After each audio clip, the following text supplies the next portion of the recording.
Well, Xbox Live has gifted us with a Games with Gold choice that is actually relevant. Only a couple years old, Friday the 13th is a great title to add to the service, as we encounter Halloween, not necessarily a Friday the 13th. This is an asymmetrical cat and mouse horror game of multiplayer mayhem.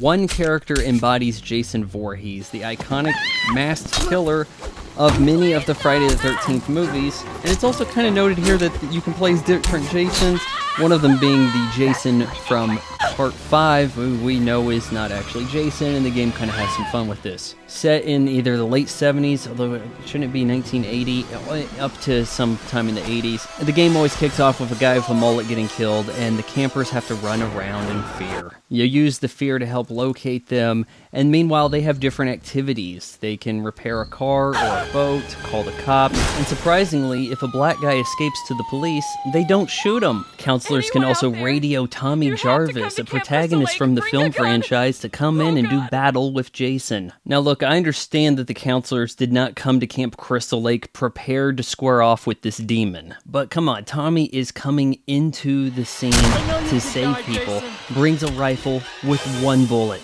Who does that? This is much better than Dead by Daylight, which by contrast had a much more arcadey feel with its not even remotely realistic settings, and the stupid sacrifice to the tree god thing, and then someone goes and picks him up. I hated that. In this, death is final. Although if Tommy is radioed, one of the dead players can be brought back to play as Tommy. And since Tommy Jarvis has maxed out stats, one could theoretically start the game as a black chick and technically upgrade to a white guy. Jason has a multitude of skills that make him a nightmare for people like you. Jason's morph ability allows him to pick a spot on the map and just teleport there.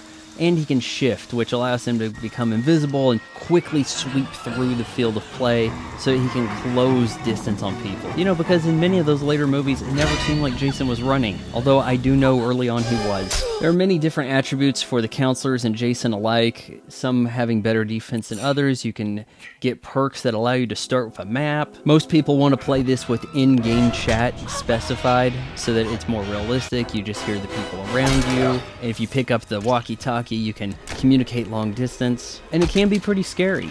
Jason is one tough mofo. I don't feel the same way I did with Dead by Daylight, where it was like, oh, all these people are just going to escape, I can't cover all this ground. Jason has the tools to get this done, and you can kill Jason, but it is no easy task. And I've come to find out that everybody commenting on how to do this is doing it wrong. Okay, so here's what you need to do.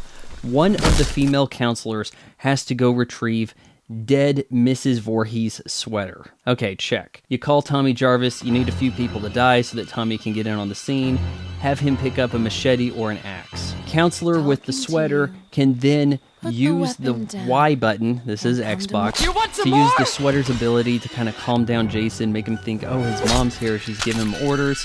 And in the middle of that spiel, just start spamming right trigger to hit him in the knees. Bring him down to the knees with some kind of object, and then have Tommy finish him off. A lot of people are getting the timing off because they want to get the sweater girl into a combat stance, but when she's in the middle of her talk, she can't do that. Still, it's too much work to kill Jason. The phrase is final girl, not final team. Yet the game requires a duo to kill Jason that's way too specific to what happens in most of the movies. I mean, it's not like Tommy's the only one who can kill him. At the end of every movie, somebody kills him. You went to the trouble of getting the sweater with a female.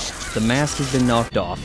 You have him on his knees. Why can't any male finish him off with a sharp object?